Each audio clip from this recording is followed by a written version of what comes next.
revoici pour la deuxième partie de prolongation. Nous allons consacrer cette deuxième partie au championnat de France Master de cyclocross qui a lieu ici au Mans, à l'Arche de la Nature, pas loin des bois de l'Épau notamment. Et avec moi, le président organisateur du Mans Sarthe Vélo, Roger Bordeaux. Bonjour. Bonjour. Alors forcément c'est la fierté, ça y est, c'est le jour J. En fierté, je dirais qu'on est super content déjà. C'est clair, on avait un élément important qu'on n'a pas pu maîtriser mais qui est venu tout seul, c'est le soleil. Donc aujourd'hui vraiment, on est vraiment comblé. Et puis deuxième satisfaction, c'est que ce circuit qu'on a présenté à tous ces gens venus de tous les coins de la France, eh bien, a vraiment été quelque chose qui a plu. On a vraiment eu des remarques, mais vraiment plus dans le bon sens que dans le mauvais. Quelques petits détails, mais qui sont vraiment insignifiants. On va rappeler le principe, il y a 9 catégories de master et en fait 4 courses parce que plusieurs catégories se retrouvent. Oui, puisque effectivement, pour que ça ait du sens, il faut qu'il y ait un minimum de participants dans un départ et nous regroupons par principe 2 catégories.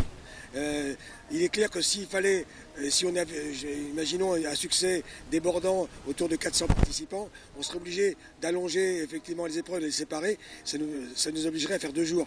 Le Mans Sarthe Vélo, ça ne s'appelait pas comme ça, il me semble, à l'époque, il y a 10 ans, lorsqu'il y avait une grosse manifestation à d'autres championnats de France. Il y a 10 ans donc. Dans 10 ans, on remet ça? Alors 14 ans exactement, pour préciser. Dans 10 ans, je ne sais pas ce qu'on pourra faire. Il est vrai que si on regarde bien le site que nous avons là, qui est vraiment exceptionnel pour nous en tout cas, c'est ce que tout le monde nous dit aujourd'hui, on pourrait imaginer de passer un cran au-dessus. Pourquoi pas une Coupe de France où là on a toutes les catégories élites qui peuvent participer. Et pourquoi pas pour un jour un championnat de France élite. C'est une autre dimension. On peut toujours rêver et imaginer que ce soit possible. Merci beaucoup Roger. Eh bien justement, on va poser la question au président du comité départemental de cyclisme, Jean-Claude Hainaut. Bonjour. Bonjour. Dans 10-14 ans, championnat de France élite, c'est possible? Alors, c'est possible, mais le problème, c'est le budget. Hein. Donc, c'est lié au budget. Effectivement, il y a 14 ans, on avait organisé le championnat de France sur route master du quartier du Villaret. Donc, j'étais une des chevilles ouvrières à ce moment-là avec Roger Bordeaux. On avait fait ça tous les deux. Et là, je pense qu'ils ont fait un travail énorme pendant 4 jours pour tracer le circuit. Et c'est tout. 80 bénévoles aujourd'hui sur le circuit. Ça représente un travail énorme et une organisation qui tient la route aujourd'hui. Un beau parcours, hein, difficile quand même. Difficile, oui, mais je crois que le site de l'Arche de la Nature s'y prête. La ville du Mans nous a prêté ce site pour organiser ce championnat de France Master pour 2014. Et je pense qu'on doit remercier la municipalité à ce sujet. Les objectifs du comité départemental à venir, c'est quoi ? C'est de continuer nos calendriers respectifs annuels, les maintenir de toutes les disciplines du cyclisme, du BMX, cyclocross, route, piste, VTT, et j'en oublie pas. Et je crois qu'on a des commissions au comité départemental qui travaillent, qui fonctionnent. Et on essaie de dynamiser notre cyclisme dans le département. Quand on pense cyclocross, VTT, forcément, il y a un nom qui revient naturellement en mémoire, c'est Laurence Boucher, X fois championne de France, d'Europe, du monde, son palmarès est long comme 8 minutes de page. Et maintenant, derrière, il y a une certaine Marion Porcher. Tout à fait, c'est un petit peu une discipline du VTT qui est un petit peu particulière, c'est le trial qui est un petit peu méconnu, mais championne de France pour la 5e fois en 2014. Et vice-championne de France par équipe, je crois pour la 3e fois, avec ses amis garçons, championne du monde, vice-championne du monde. Donc félicitations à Marion, qu'on a récompensé lors de notre assemblée générale il y a 2 semaines à Saint-Ouen-en-Velin. Qu'est-ce qu'on peut souhaiter donc au comité pour l'année prochaine ? Les meilleures choses, hein. Je pense que je reste optimiste. Je suis optimiste de nature, donc que tout le monde se fasse plaisir sur le département de la Sarthe, quoi. Toute la famille du cyclisme. Très bien, merci beaucoup Jean-Claude d'avoir répondu à nos questions. Nous, on va s'intéresser à présent au rugby avec un match au sommet qui avait lieu ce dimanche. Il s'agit d'une rencontre en division honneur territoriale et c'est le RCM qui accueillait l'équipe d'Angers. Cette rencontre au sommet entre Manceau et Angevin semblait débuter sous les meilleurs auspices avec une première pénalité inscrite par les visiteurs après seulement 30 secondes de jeu. La réplique mancelle est quasi immédiate, Koumoura réussissant à son tour une pénalité à la 7e minute. 14e minute, Angers récupère le ballon sur touche et permet à Marek d'aller aplatir. L'essai transformé permettra aux Angevins de prendre l'ascendant 10-3. Le match se crispe dès lors et une bagarre générale éclate à la 25e minute de jeu. Un joueur de chaque équipe est alors expulsé.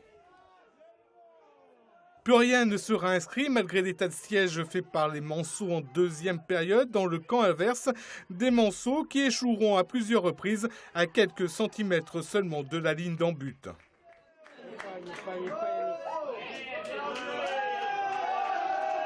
Le RCM s'incline au final 10-3 et voit la deuxième place s'éloigner inexorablement.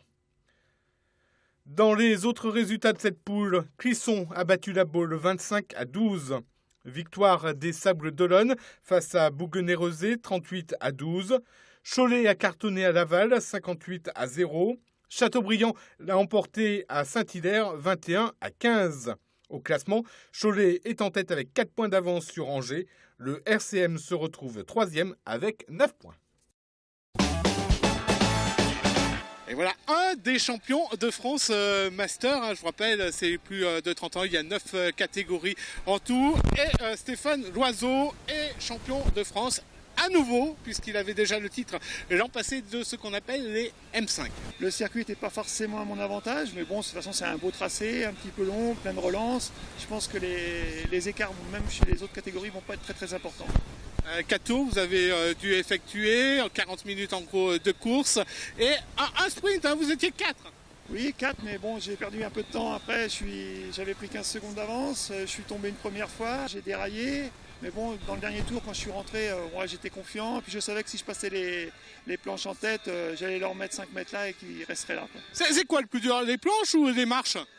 Ah non, ce qui est plus dur, c'est la petite butte dans le sable là-bas. Et puis il y a 2 ou 3 quand même faux plats à monter qui sont quand même pas mal. Et puis toutes les relances qu'il y a, parce que là sur le circuit, je sais pas combien il y en a, mais je dirais 50 relances quoi.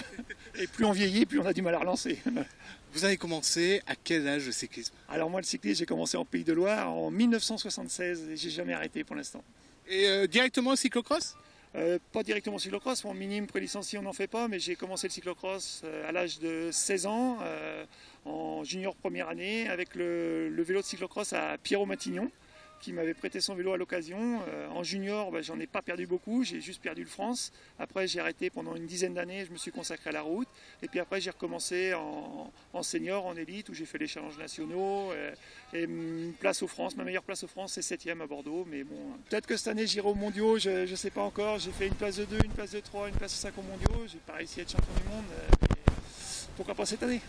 Merci beaucoup. Nous on va aller du côté du traceur, c'est Gilles Jarrier. Avec un nom pareil, forcément, on fait l'amalgame. Ouais, c'est normal, hein, c'est le papa de Benoît. Exactement, je suis le papa de Benoît. On doit suivre des réglementations. On a été chercher les marches parce qu'il nous fallait une arrivée sur la route. Donc on a trouvé la route, on a été chercher les marches. Et pour les planches, c'est pareil, il y a un règlement à respecter. Il y a une distance de 4 à 6 mètres d'intervalle d'une largeur de 4 mètres. Alors, vous êtes le traceur, mais également coureur, compétiteur, catégorie également M5. Vous avez fini dans le top 10. Hein ? 9e, je termine 9e, oui. Il me manque un tour, quoi. Je suis un peu plus diesel, il m'aurait fallu un tour et je pense que les 2 qui étaient devant, j'aurais pu aller les chercher. Merci beaucoup Gilles d'avoir répondu à nos questions. Nous on va s'intéresser, on a parlé déjà foot, on a parlé basket, on a parlé rugby. Et bien on va s'intéresser au reste de l'actualité sportive durant ce week-end. En volley, on disputait la 7e journée du championnat de France de National 3 masculine. Nouvelle défaite du 10 Mamers ce dimanche face à Saint-Malo, une défaite en 3-7. Rennes s'est imposé 3-7-2 à Châteaudun. Coutances l'a emporté 3-7-0 face à Saint-Avertin. Augerblon a battu Saint-Renan 3-7-2 et Saint-Brieuc-Cesson s'est défait du Pouliguen 3-7-2. Au classement, Saint-Brieuc-Cesson est en tête avec 5 points d'avance sur Châteaudun. Le 10 Mamers est 9e et avant-dernier de sa poule. Et puis direction le Brésil où avait lieu la dernière manche du championnat du monde endurance, les 6 heures de Sao Paulo. Porsche, qui avait hissé ses 2 voitures sur la première ligne au départ, remporte sa première victoire en endurance avec sa 919 hybride après 16 années d'absence.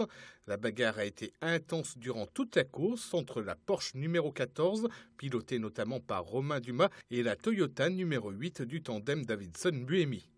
Une première victoire de Porsche entachée par le terrible accident de Mark Webber au volant de la numéro 20 à 30 minutes seulement du drapeau à damier.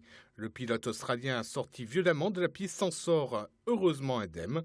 Toyota pour sa part remporte le championnat du monde des constructeurs devant Audi et Porsche. De retour ici du côté de l'Arche de la Nature à l'occasion des championnats de France Master, c'est-à-dire pour les plus de 30 ans, sans limite d'âge. Et le speaker, la voix du Tour de France, Daniel Monjas, bonjour. Bonjour. Alors, c'est un plaisir de vous retrouver ici. C'est un plaisir parce que je retrouve les Masters, ça commence à 30 ans maintenant, donc j'en ai un peu plus, même beaucoup plus, mais je retrouve des coureurs que j'ai vus à leur meilleur niveau il y a 20, 30 ans, ils sont toujours en compétition et ils gardent une condition physique très acceptable, ça c'est sympa. Puis le cadre est magnifique, c'est un championnat de France Masters inondé de soleil, dans un décor superbe, pour le bonheur des coureurs et du public. C'est votre combienième de championnat de France Master? Oh, vous savez, pour les Masters, c'est le premier. Hein. Ah ouais, c'est un baptême. J'ai fait 41 Tours de France, j'ai commenté près de 900 étapes. Les championnats de France Masters, pour moi, c'est un baptême, c'est le premier. Dites-moi, pour le Tour de France, alors c'est fait, c'est fini? Vous voulez plus là? Ouais, non, je vais continuer à animer. Hein. J'arrête. Je continue. Le circuit de la Sarthe, Pays de la Loire. Je continue les championnats de France. Je vais faire les championnats du monde sur piste au mois de janvier à Saint-Quentin-en-Yvelines. Mais le Tour de France, j'en ai fait 41. Donc, j'ai envie d'être un petit peu plus à la maison. Depuis 40 ans, j'ai pas eu de vacances d'été, donc j'en aurai un petit peu. Dites-moi, c'est quel Tour de France que vous gardez le plus en mémoire? Si je garde ceux de mon enfance, je dirais 64, le duel Anctil-Poulidor, et autrement 1989 dans ceux que j'ai fait avec le duel Greg LeMond-Laurent Fignon. C'est 2 Tours de France qui m'auront marqué. Et 2014, j'imagine, avec 2 Français sur le podium, on s'en rappellera ça. Moi j'avais dit, j'avais annoncé que j'arrêterais en 2013. Puis finalement j'ai rajouté un an, mais je me suis dit, j'aimerais terminer avec un Français sur le podium.